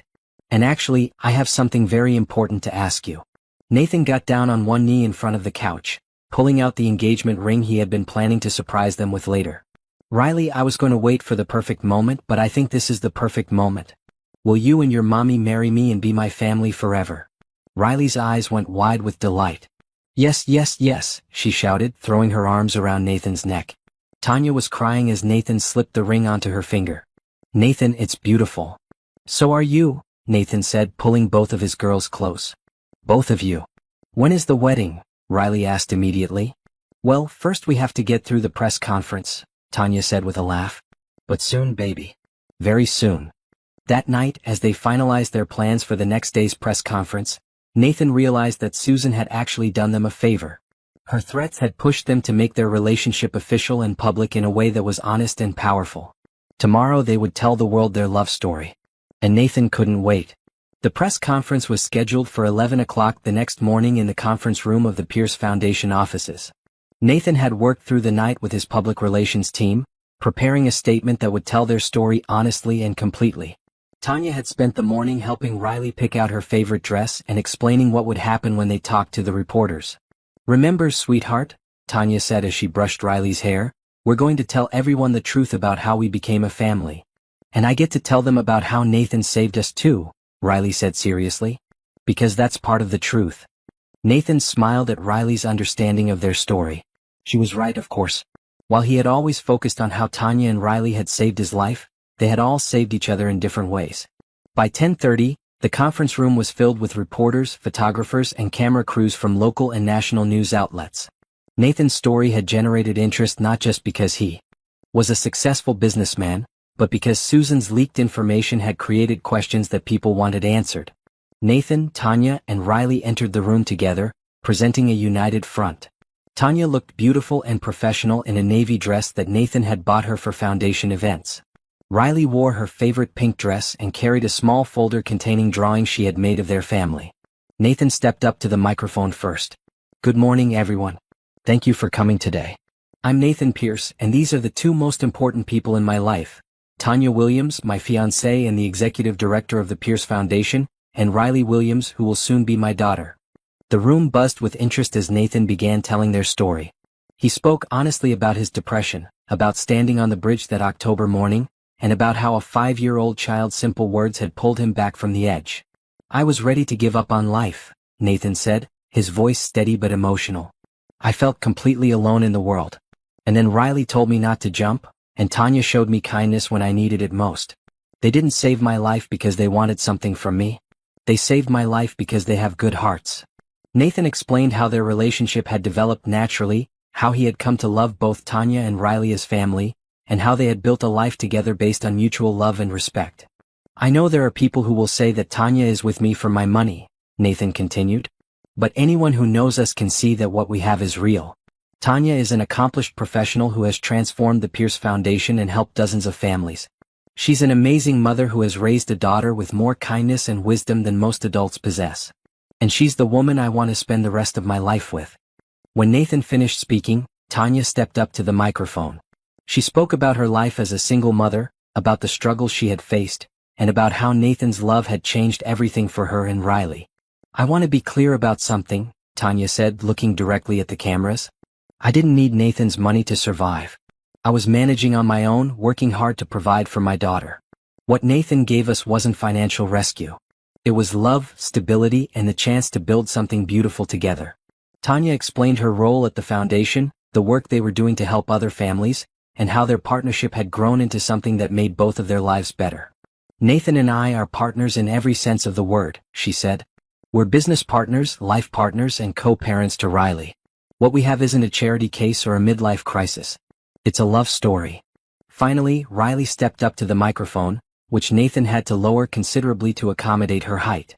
The room fell silent as the 5-year-old prepared to speak. Hi everyone, Riley said in her clear, confident voice. I'm Riley and I want to tell you about my family. Riley opened her folder and held up one of her drawings. This is a picture of the day I met Nathan. He was very sad and I told him not to jump off the bridge. My mommy taught me that when people are sad, you should be kind to them. The room was completely quiet as Riley continued. Nathan became part of our family because we love each other. He reads me bedtime stories and takes me to school and helps my mommy help other kids who need help. He's going to be my daddy and I'm very happy about that. Riley held up another drawing, this one showing their wedding day. This is a picture of when they get married. See, that's me in my flower girl dress, and that's mommy in her wedding dress, and that's Nathan in his fancy suit. We're going to be a real family forever and ever. The innocence and honesty in Riley's voice seemed to affect everyone in the room. Several reporters were visibly moved, and Nathan could see that their daughter's simple explanation of love and family was more powerful than any prepared statement could have been. When they opened the floor for questions, the first reporter asked Nathan about his business and whether his personal life affected his professional responsibilities. My personal happiness has made me a better businessman, Nathan answered honestly. Having people I love and who love me back has given me perspective and motivation I never had before. Another reporter asked Tanya about her qualifications for running the foundation. I may not have a college degree, Tanya replied, but I have something that's just as valuable. I know what it's like to need help. I know what kinds of assistance actually make a difference in people's lives. And I'm surrounded by experts who help me with the technical aspects of running a foundation. The questions continued for nearly an hour, with Nathan, Tanya, and even Riley fielding inquiries about their relationship, their future plans, and their work with the foundation. Throughout it all, they presented a unified, loving family that was impossible to dismiss as fake or opportunistic. Near the end of the press conference, a reporter asked about Susan's threatened exposé. My ex-wife has her own reasons for wanting to cause problems for my family, Nathan said diplomatically. But the truth is what you see here today. Tanya, Riley, and I love each other and we're building a life together based on that love. Are you concerned about public opinion? Another reporter asked. Of course we care what people think, Tanya answered. But we care more about being honest and authentic. We know who we are and what we mean to each other. That's more important than what strangers might say about us. As the press conference ended, Nathan felt a huge weight lift from his shoulders. They had told their story truthfully and completely. Whatever happened next, they had presented themselves with dignity and honesty. The response was immediate and overwhelmingly positive. Social media lit up with supportive messages, and the foundation received dozens of calls from people wanting to help or share their own stories. The narrative that emerged was not of a gold digger taking advantage of a vulnerable man, but of a beautiful love story that had begun with an act of kindness. By evening, the story was trending on social media with hashtags like love wins and second chances. News outlets were calling it a modern fairy tale, and praising Riley's wisdom and Tanya's grace under pressure. Susan's threatened exposé never materialized. Faced with the positive public response to Nathan and Tanya's story, she apparently decided that her twisted version would not be well received. Nathan's lawyer also sent her a cease and desist letter, making it clear that any further harassment would result in legal action. That night, as they sat together watching the news coverage of their press conference, Nathan marveled at how the day had turned out. "I can't believe people are calling Riley a hero," Tanya said, smiling at their daughter who was fast asleep between them on the couch. "She is a hero," Nathan said softly. "She saved my life, and today she helped save our family's reputation." "No regrets about going public?" Tanya asked. "None at all," Nathan said, pulling her close. "I'm proud of our story and I'm proud of our family. Let the whole world know how much I love you both." The next morning brought even more positive coverage, with several news programs featuring follow-up stories about the Pierce Foundation's work and the families they had helped. Nathan and Tanya decided to use the publicity to launch a new initiative encouraging other successful individuals to get directly involved in helping families in their communities. Within a week, they had received over $1 million in additional donations and dozens of volunteers wanting to help with their programs. What Susan had intended as a weapon to destroy them had instead become a platform to expand their ability to help others. "I almost want to thank Susan," Tanya said as they reviewed the donation reports. "If she hadn't forced us to go public, we never would have been able to help this many people." "Almost," Nathan agreed with a laugh. "But I think I'll send her a thank you card after we're married." Riley, who had become something of a local celebrity after the press conference, took all the attention in stride. She was most excited about the fact that their story had inspired other children to help people who seemed sad or lonely. "Nathan," she said one evening, "Mrs. Peterson says that 3 kids in my class told someone not to be sad this week, just like I did with you." "That's wonderful, sweetheart," Nathan said.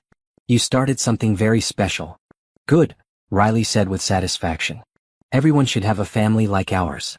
As they settled into their new reality as a public family, Nathan reflected on how much his life had changed. 6 months ago, he had been ready to end his life because he felt so alone. Now he was engaged to the love of his life, preparing to adopt a daughter who had brought joy and purpose to his days, and working together with Tanya to help other families find their own happy endings. Susan's threats had been neutralized, their love story had inspired thousands of people, and their foundation was helping more families than ever before. But most importantly, they were happy and secure in their love for each other. Tomorrow they would start planning their wedding. And Nathan couldn't wait to make their family official in every possible way.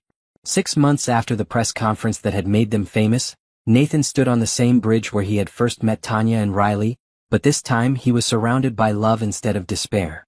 The October morning was crisp and bright, and the bridge had been transformed into a beautiful wedding venue with white flowers and flowing ribbons decorating the railings. The guest list was small but meaningful.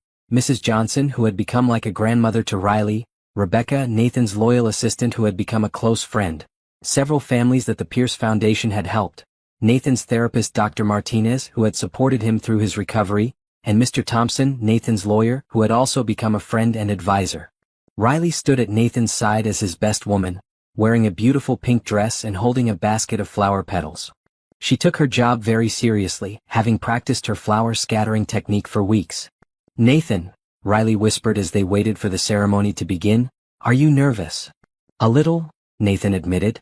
"But the good kind of nervous. The kind you feel when something wonderful is about to happen." "I'm excited," Riley said. "After today we'll be a real family with papers and everything." Nathan smiled down at his soon-to-be daughter. The adoption papers were already filed and approved. As soon as he and Tanya were married, Riley would legally be Riley Pierce, and Nathan would officially be her father. The music began, and Nathan's breath caught as he saw Tanya walking toward him. She looked absolutely radiant in a simple white dress that flowed around her as she moved. Her smile was brighter than the October sun, and her eyes were filled with joy and love. Nathan had thought he understood happiness before, but seeing Tanya walking toward him to become his wife showed him that he had only begun to scratch the surface of what joy could feel like. When Tanya reached him, Nathan took her hands in his, marveling at how perfectly they fit together. "You look beautiful," he whispered. "So do you," Tanya whispered back. The ceremony was officiated by Judge Martinez, a family court judge who had been moved by their story and had volunteered to perform the wedding. She spoke about love, family, and the power of second chances before turning to Nathan and Tanya for their vows. Nathan went first, his voice clear and strong as he spoke from his heart. "Tanya, 6 months ago you and Riley saved my life in the most literal sense. But you've saved me in so many other ways too. You've shown me what love looks like when it's freely given. You've taught me that family isn't just about blood relationships, but about choosing to care for each other every single day." Nathan turned to include Riley in his vows. "Riley, you are the bravest, kindest, most wonderful little girl in the world. You saw a stranger who was hurting and instead of walking away you chose to help. That choice changed all of our lives forever." Nathan's voice became thick with emotion as he continued. "Tanya, I promise to love you and Riley with everything I have. I promise to support your dreams and share your burdens. I promise to be the husband you deserve and the father Riley deserves. I promise to make our family my first priority for the rest of my life." When it was Tanya's turn, she spoke with the same honesty and love that had characterized their entire relationship. "Nathan, when we met you on that bridge, I had no idea that we were meeting the missing piece of our family. You came into our lives at exactly the moment we needed you, but more than that, you came into our lives as exactly the person we needed." Tanya looked at Riley and then back at Nathan. "You didn't just help us financially. You gave us stability and security and love. You showed Riley what it means to have a father who puts family first. You showed me what it means to be loved for who I am, not for what I can provide." Tanya's voice was steady and sure as she made her promises. "Nathan, I promise to love you through good times and difficult ones. I promise to be your partner in everything we do. I promise to support your dreams while we build new ones together. And I promise that Riley and I will make sure you never feel alone again." When the judge asked for the rings, Riley stepped forward with a huge smile, carefully carrying the rings they had chosen together. Nathan's ring was simple and classic, while Tanya's was the custom ring he had designed with Riley's input, featuring both their birthstones surrounding a beautiful diamond. "Do you, Nathan Pierce, take Tanya Williams to be your lawfully wedded wife?" Judge Martinez asked. "I do," Nathan said firmly, sliding the ring onto Tanya's finger. "Do you, Tanya Williams, take Nathan Pierce to be your lawfully wedded husband?" "I do," Tanya said, her voice full of joy as she placed Nathan's ring on his finger. "And Riley," Judge Martinez said, turning to the little girl with a special smile, "do you take Nathan Pierce to be your daddy?" Riley's face lit up with pure happiness. "I do.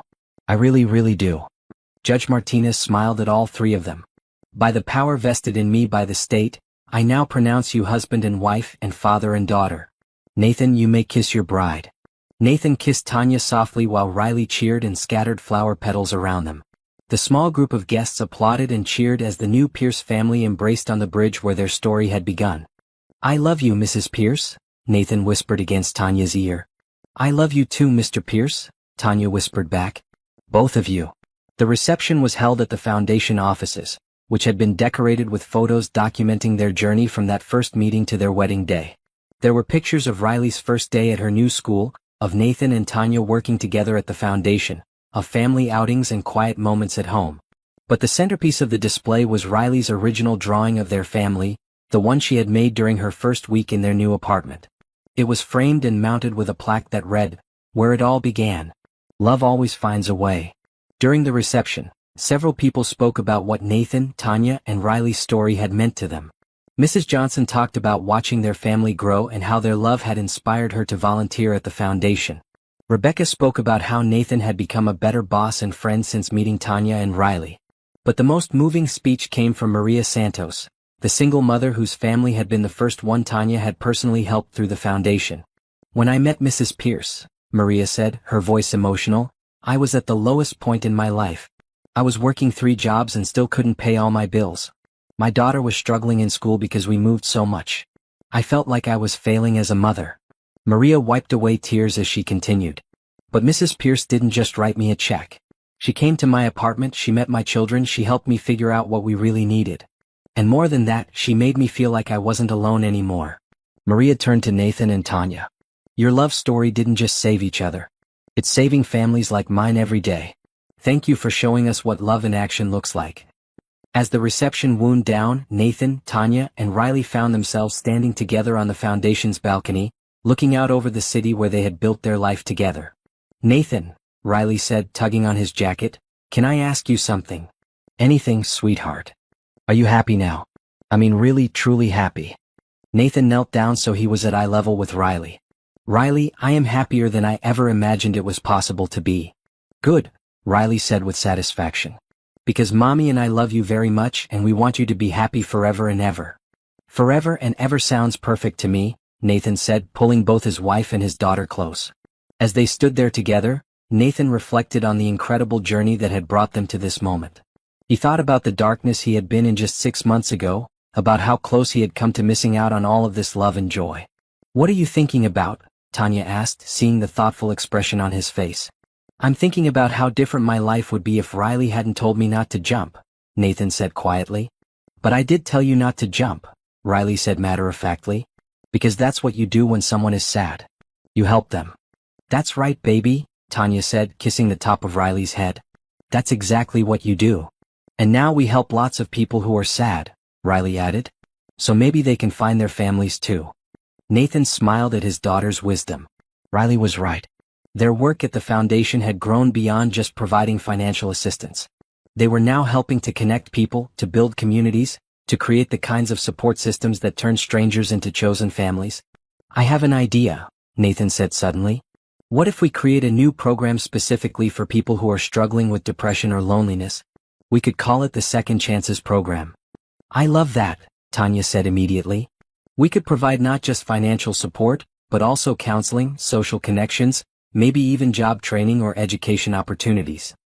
And we could teach kids how to help sad people like I did with Nathan," Riley added excitedly.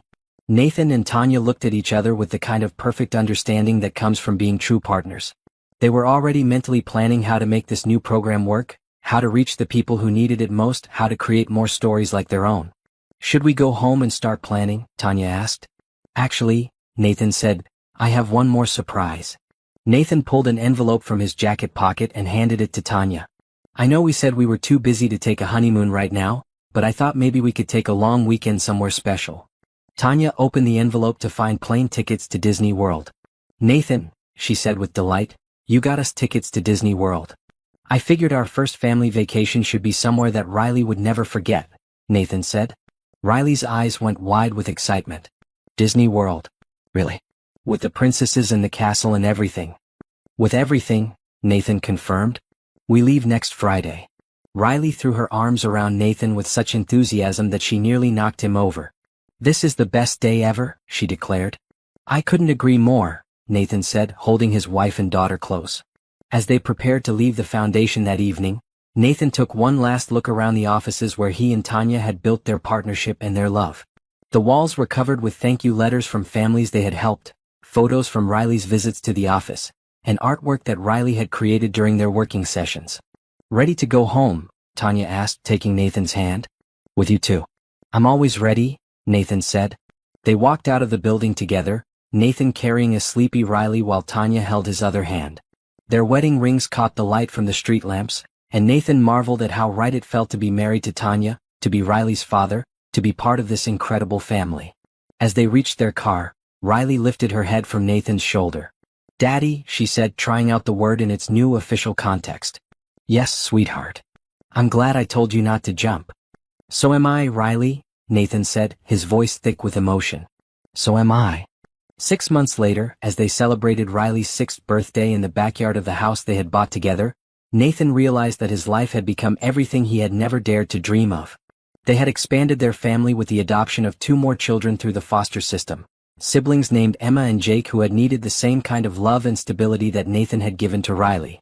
The Pierce Foundation had grown into one of the most respected family assistance organizations in the country, with Tanya being recognized as Executive Director of the Year by the National Foundation Association. Nathan had stepped back from day-to-day management of his technology company to focus on their charitable work, finding more satisfaction in helping families than he had ever found in business success. But most importantly, they were happy.